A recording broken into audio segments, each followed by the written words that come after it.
Hello, hello, hello. Good morning, everyone. I am so excited to connect with you this morning.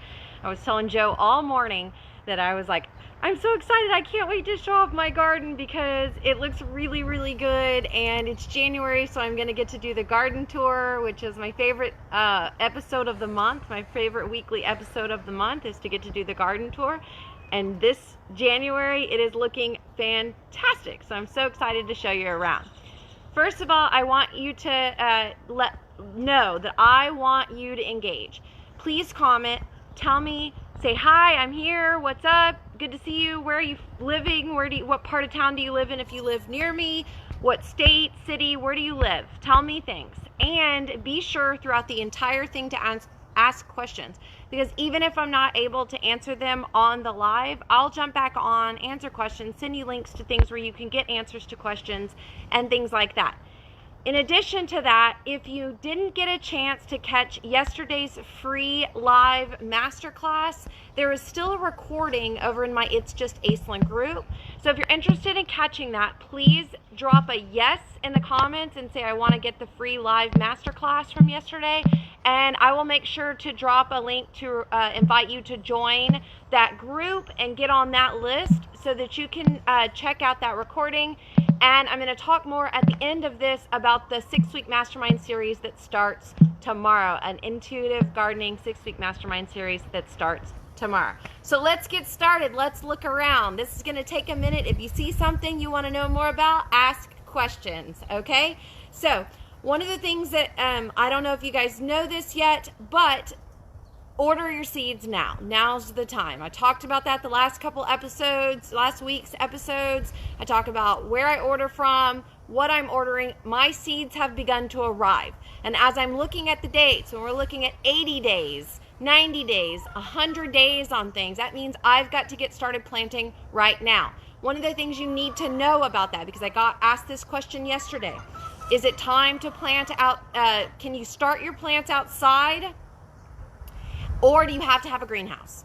You do not have to have a greenhouse, but you do have to germinate at a certain temperature. So some of the things you need to be looking at is the plants that you're looking to germinate. And you do need to begin germinating some seeds, especially when we're talking about plants that are going to take 80 to 100 days to grow. For us down here in our region, in 80 or 100 days, we are going to be in hot, hot summer. It is coming and it'll be here fast. So that means we need to go ahead and begin getting those seeds started. So when you purchase the seeds or when you look at the seed packages, go and get the information about that particular seed and make sure you're using companies that are giving you good information, because they need to give you the germination temperature, what temperature is best suited, and it'll give you a range. Like usually it's about 85 to 86 on most things, and that's the ideal germination temperature, but it can actually germinate in other degrees too. So a lot of the germination you can actually do outside, or you could just simply do it inside for just a few days, just long enough for it to germinate, and then as soon as it germinates, you bring it back outside, because our weather here can handle little baby plants. Baby plants are doing okay right now, and if you had to move some things that you were concerned about freezing inside, you just get real quick and move them inside, and so that's not too big of a deal. It is nice to have a greenhouse if you have that available that helps you to maintain those temperatures during this time of year. This is really the time of year that we most need a greenhouse so that we have the ability to germinate our seeds. Really, that's what we're doing that for. So keep an eye on that. But in terms of purchasing seeds, you're looking for folks that are giving you information about germination temperature. You're looking for days to germinate. So you're looking at, what does it say, 5 to 14, 7 to 14? What is it saying in terms of dates to germinate? And then you're also looking at dates to harvest. Those are all essential things. And you need to look at what you're looking at in terms of the dates. From transplant to harvest, it could be anywhere from 32 days to 110 days. So you need to look at those types of things. All right, let's get started. Let's start right away on this little bed. Now, this garden, if you go back to my YouTube channel and you can see when this garden started, what it was looking like, the troubles that I've had over the year. This is a brand new garden. It is coming into its we are now entering its full year that I built this garden this time of the year, really started digging in, putting the dirt in, and then began planting the seeds January, February of last year. So here we are, we're coming around to that point. Now you can see that I have over here eggplant that was planted in the spring, and these plants are really thriving now, and it's starting to put on more and more eggplants, and as we get into the warmer spring times, we'll get more and more of that. You can see I have little radishes that are popping up along the edges of things that I've gone in and kind of popped some of them out, but they're coming up. Some of these radishes are the dragon's tail radish, where the actual radish, the part you eat, is more like a bean. It doesn't grow a big fat root. You can see down there it doesn't grow the big fat root. Like this one's growing a nice sized root down here, but this one instead is putting on these radish beans. Okay, you can see I've got my storage cabbage starting to go in. Do you just cook and eat the bean directly? You can cook and eat the bean, or you can just chop it up and throw it in a salad. If you like beans in salad, those are spicy beans in your salad. Okay?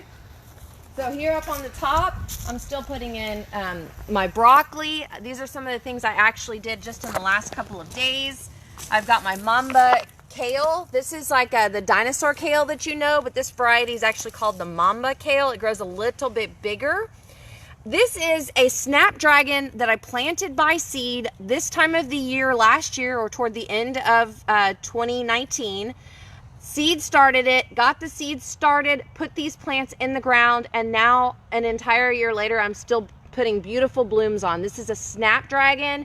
They will stay perennial in your area, in our area, but they like mostly the cool seasons, and they can handle most frosts and things like that. So you can see over here I'm putting in cauliflower that are really starting to take off. This one's been in a few weeks. My nasturtium is really going strong, and you can see all of the little beet babies that I put in are starting to, and see more little radishes. These were transplants that I'm putting in, all different types of cabbages, broccoli, cauliflower. You can see all of that kind of stuff. I still have some of my, oh, look at my little lizard friend right there. Phew. I love them because they eat the bad guys. I got a question for you. Sure. I was watching your master class yesterday, and you were talking about how failure in a garden is one of the things that prevent people from starting. Yes. What if I fail? Yes. Well, I don't even know enough about this to do it right. I know I'm gonna fail. Last year, I recall, I mean, being your cameraman now for almost 52 weeks in this garden in particular, you were not happy with the beginning, I guess the first round of the harvests and the growing that were happening here. But now a year later, you're very happy with what's happening here. Yep. I expect that in your mastermind that you'll talk more about why failure is not failure when it comes to all of this. Oh, absolutely. And the thing about it is that one of the things I like to talk about a lot of times is that the way I teach gardening and the concept of intuitive gardening, it is a commitment to your garden. It is a commitment in that you are saying, okay, I'm going to do the best way to create the most solid network, the most life, the healthiest soil, and I'm going to do all of that knowing that my first couple seasons might not be as good as they will be as the time comes, especially when you're learning your land. So we were learning this space over here. We were learning what kinds of pathogens I was going to deal with. We were learning that the tree coverage is going to be a little bit too much and we need to trim the trees. We were learning all kinds of things about that space. And that's the reason why it's never a failure, because when you learn with your hands in the dirt and you learn from your own experiences that you're having in the garden, then you're not failing. And seeds are cheap and plants are cheap. They really, really are. And if you're having a hard time finding inexpensive seeds and things, like, ask me questions. Ask where the groups, the networks, where you can partner up. You can always find somebody that has way too many seeds and needs to share their seeds with someone. But observing you, I know you didn't dump a bunch of fertilizer over here or I actually overdumped a bunch of fertilizer. Oh, did you? Over here. Okay, so you. I was just, I mean, Which I know that ran into like some misbalance of aphids and things like that. And a lot of this stuff, Joe, I am going to be exciting about in the Mastermind series. It's exciting. These are things that I'm going to really be digging into, because we're talking about 6 weeks of education for how I garden. All right. So, okay, so you can see that I've got all kinds of different things coming up over here. This little edge right here has been very challenging. I've had a really hard time getting things to germinate. I've had a really hard time getting things to maintain. And now, as some things have happened. Like for one thing, our neighbors were able to get some of this area trimmed up back here, made it a little bit easier. Bamboo, something to know about bamboo, besides the fact that it's invasive, it also carries a lot of different types of pathogens in a subtropical climate, which is where it's going to grow the best. So don't plant bamboo in your yard unless you've got massive, massive amounts of space and you can do other types of microclimate growing. But if you are going to grow bamboo, use it as a commodity because it's very valuable on the commodity system right now. So, okay. But you see that's what happened over here is that I'm dealing with the different types of having to figure out how to make this space grow the best. And I do have things. So like my roselle did really well. This is a summertime plant. You planted in the spring. You planted in the early spring, but you're not going to begin to get your caricases, the roselle pods until, late into the summer and then potentially into the winter, even if you've had nice warm winters like we have. Now this plant is edible from the leaf to the flower. Everything about it is edible. It's delicious. It's beautiful. But I've also got down in here that I noticed that I did get some radishes to begin to take off. I've got some nasturtium that's doing pretty good. I've got a couple of sugar snap peas that looks like are trying to make their way in here. And that's that conversation about failure. There is no failure. I'm learning. I'm learning what this space will actually grow for me. I'm learning what types of things I can use to trellis up this space. What am I going to figure out that is going to be able to work in this space? My lettuce seems to be doing really well over here. I have a little bib lettuce, so it made just enough sun and just a little bit of the cooler, shadier spaces, and it may grow longer and not bolt. Again, remember the word bolt means flower, and you don't want your lettuce to bolt because when lettuce bolts, it turns bitter. It's no good anymore. And so we're trying to keep lettuce cool. Lettuce absolutely has to be cool. So we're growing lettuce. The best time of year we can grow lettuce is the end of November until maybe the end of March, depending on what our temperatures do. Maybe April if you've got the right spot where you've got just enough shade and cool and just enough sun for that lettuce to continue growing.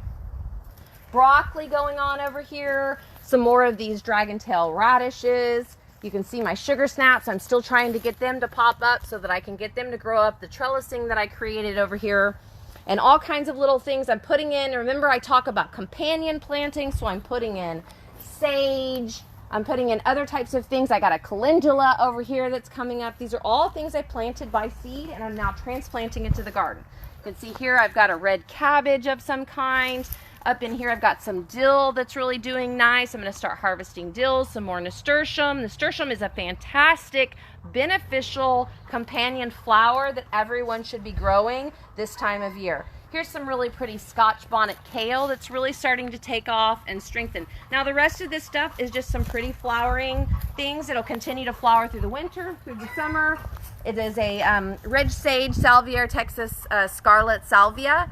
And it reseeds itself really, really easily. It's a good ground cover and it puts on some pretty flowers, and you can actually cut the flowers and use them in your home in vases and things like that. I've been doing a lot of that as well. Okay, so this little line here, I've dealt with, I didn't have quite enough soil. I had a lot of runoff.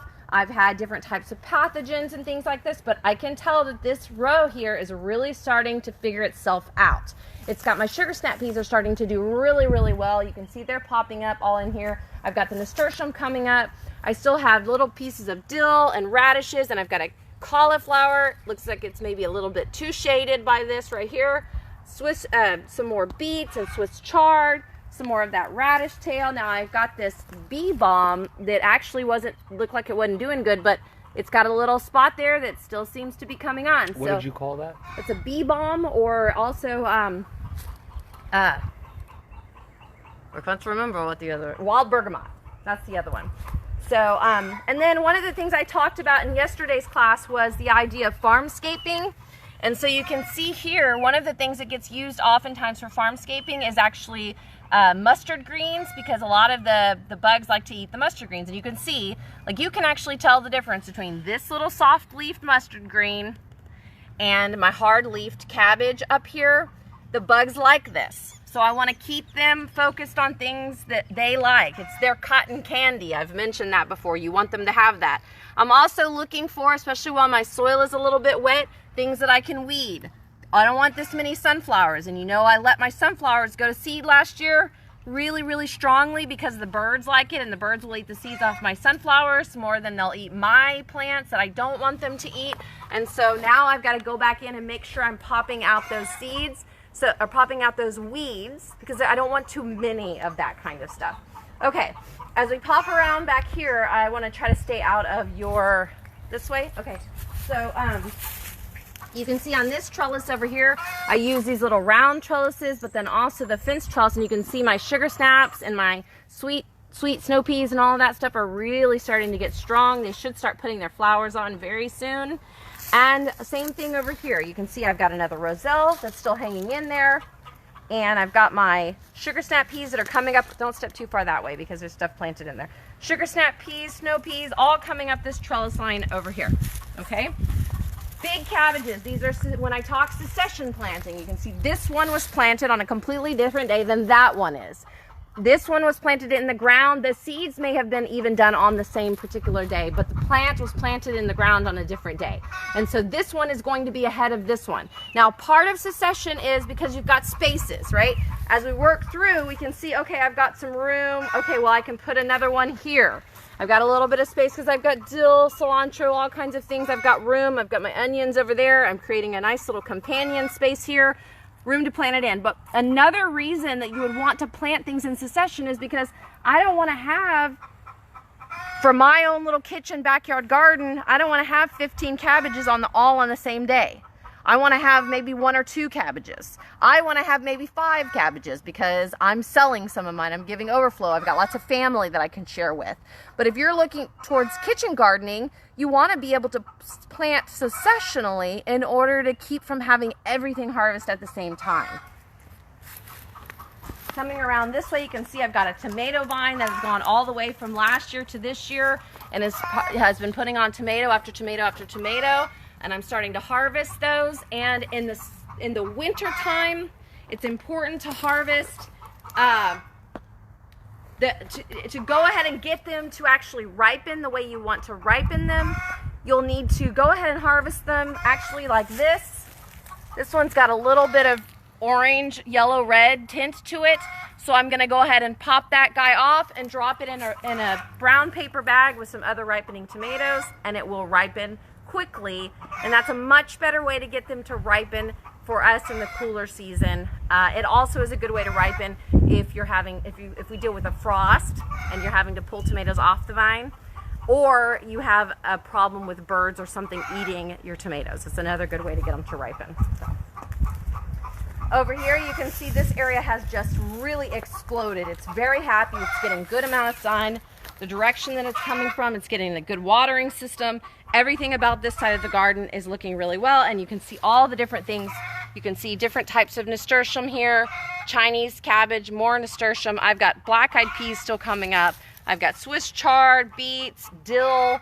I've got lots of little sunflowers that I need to weed. I want to pull these out, or if they get really kind of big like that, you might trim them off. I've mentioned about leaving your root system in, that helps to create life in the soil. So one that's a little bit big like that, you might snip it off rather than pulling it out. But these little guys like this, just pull those out. Those are just a quick little weed, right, like that. This is a milkweed that looks like it's coming up. It's seeded itself. So it's its own volunteer seed. Okay, here's another one of those snapdragons that I grew from seed. And just look how beautiful that plant is. Nasturtium coming up all inside there. When you see the way that this nasturtium grows, you are going to love it and want it in all of your garden beds, I promise. There's some little pretty lettuces that are coming up here and here. I've also got more cabbage, broccoli, cauliflower, and I'm looking for knowing things things I know about the garden is I know how long it's going to be before I'm going to harvest this compared to this. When you're planting broccoli, cauliflower, cabbage, any of those varieties of things, you need it to have a square foot, okay? But look, I don't have a square foot right here yet. But I know that I could get rid of this black-eyed pea. I don't care whether it's there or not. It's literally just there because I reseeded some black-eyed peas, and it's a nitrogen fixer. So if I need to get it out of the way, or if this emerald crown broccoli grows up and shades it out, that's no big deal. It's not going to shade this one out because this one's going to push strong this way. It might shade that lettuce out. The lettuce could either use some shade, or I go ahead and cut that lettuce head out right when it's starting to get shaded. Here's another weed, popping that little guy out of there. Same thing, you can see as I move down this direction, how much space am I giving different things? What's available down in these little corners over here? I've got stuff trellising up over here. I've got beets, I've got Swiss chard, I've got cabbage and cauliflower, all of that type of stuff. Now turning back this direction, this bed has been a monster. It has not wanted to grow much of anything. It has done okay with my peas, have done okay. I've managed to keep that pepper plant alive. That little cabbage has been there for about 6 weeks. It hasn't changed any at all. My onions are standing upright very well. My dill's doing good. My cilantro's doing good. So it's okay. I'm just letting it go. This nasturtium plant seems to be doing very well. I may have a big, nice, viney nasturtium just growing everywhere and covering things up over here. And that's completely okay. I'm learning. I'm learning about the sun. I'm planting without fear. I know that failure is happening, and it just is what it is. Oh, that sad little tomato plant doesn't like that area at all. But I've got this nice little area right here around this little citrus tree that's got my seed. I'm just kind of, these are things you would begin to clip off, take inside, and save these seeds. These are basil seeds that I can save, okay? All right, coming over here to this garden, these are probably about 18-month-old, maybe older than that, kale, scarlet kale that have actually just stayed in this garden. And now I've had an entire year or more of harvest off of this particular kale that I can use. You can see how that's, and look, this is fun too because you can see how that plant grows. It grew up and I was trimming off, but now it's starting to make some side shoots that I can trim from. This is an arugula that came up volunteer from the arugula that came up volunteer last year. So arugula seeds are going to come up volunteer in my garden every year as long as I continue maintaining this garden. And I'm going to have arugula, more arugula than I know what to do with most of the time. Filling in all of these spaces, you can see that, like, look, here's a little thing that I need to learn and see. I've got some runoff here. That means my roots are showing. I need to go in there. And a lot of times what I'll do is just, I've built up so much good stuff around these beds that I can just pull some soil out of here and pack it around that root right there.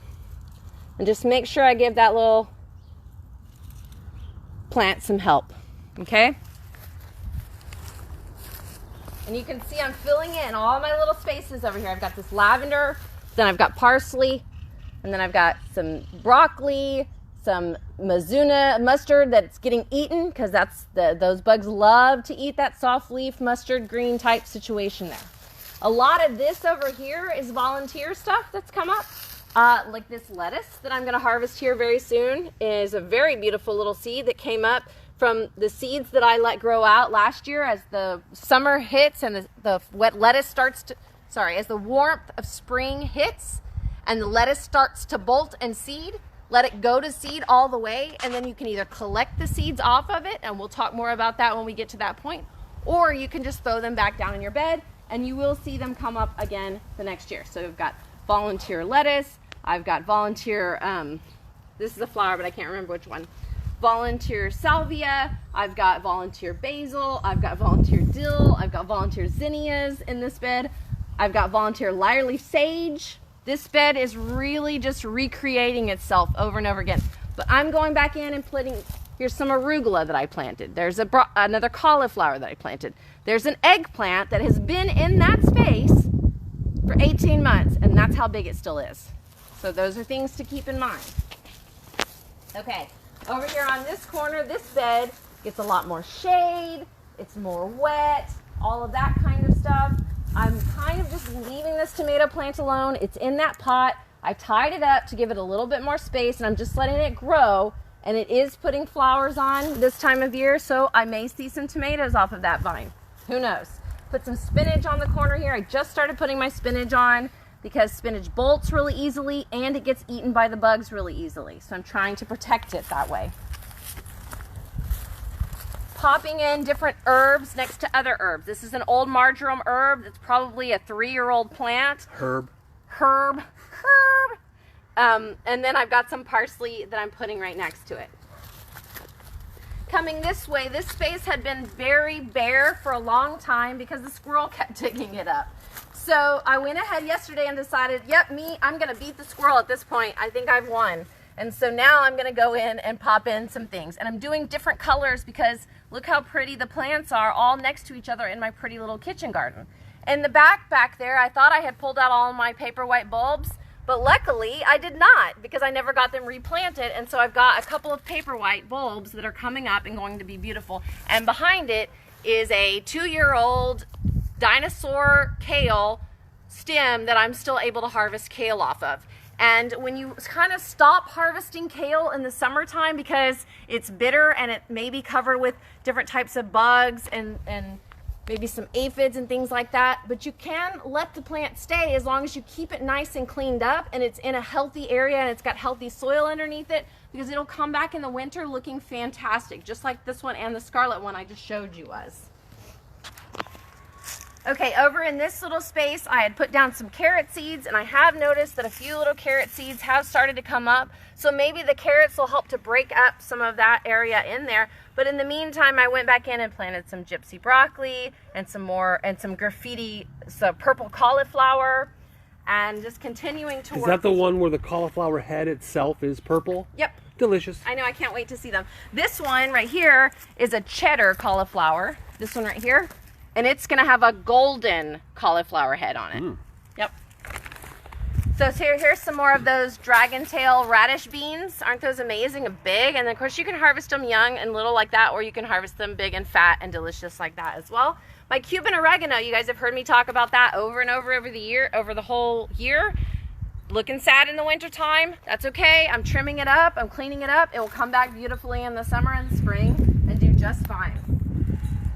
And you can see I'm just kind of filling in the spaces. I've got lots of onions. Look how big and beautiful this nasturtium is doing over here.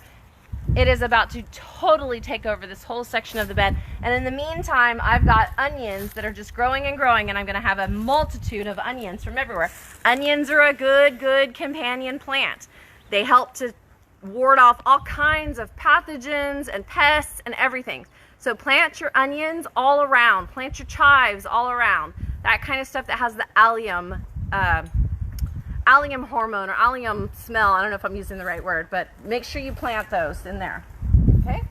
Over here, this is a bed that has just kind of thrived with this really big, beautiful eggplant. Harvesting off this eggplant. This eggplant is now 24 months old, and it grows lots of eggplant on it. This eggplant over here is 36 months old. It almost died. I trimmed it up, cut it almost all the way down to its bare root, down to its roots, and then it came back and now it has flowers on it and it is going to put fruit on it, and I did take some fruit off of it just the other day too. So I'm going in and filling in, like I've got some lettuce that's doing, now this lettuce on this side over here with the shade and the water, it may decide it's not going to be happy there. So I may lose that one. This, okay, this is fun. This is actually what do you call it? Fungi. And it's not exactly a good guy necessarily. It can actually turn into a parasite fungi. But fungi is amazing, and you want lots of fungi in your garden. I didn't take this one off because I think it's not in a position where it's becoming parasitic because the tree isn't alive. It's a dead tree, a dead tree limb. But that's what it was. It was living on this log that's right here. And this log, if you guys remember, I talk about building hugelkultur beds and using carbon, and I actually talked about using logs from the Hurricane Harvey. So this bed is as old as when we had Hurricane Harvey come through our area. And that's what that was, a fungi that I just pulled off of it. Okay, let's see, what else do I want to show you guys before we're done? Come back over here this way. So I had a lot of pepper plants that were doing really well on this side, pepper plants doing really well over here. But I also started filling in with some more flowering things, and I've got this is that indigo blue sage flower. It does really well. It likes this bed. It reseeds itself really well. So I just went in and filled in some of the spaces, put some spinach here. Over here is a little bit of kale. This is a chamomile that I actually purchased at a nursery to get myself a head start on chamomile because my chamomile by seed is still very small. Some more of the calendula. all things that I'm hoping will flower so that I can use them for medicinal flowering, but I can also just use them for pretty decorations in my house or for edible flowers for making cakes and whatever. I make so many cakes, right? No, you know what I mean though. You can put them on things. Let's see. I think that's really it. I did want to show you guys, I'm in love with this broccoli rabe here, but it's one of the things that tends to get eaten by the bugs too. And you can see that the ones here at my house look like this. The ones at the farm are just like decimated by insects. So you can see that even in different species, they'll have a different type of pest pressure. This cabbage right here is one of the older ones that I planted in here. And you can see it's really big and starting to take off, and it is actually starting to head.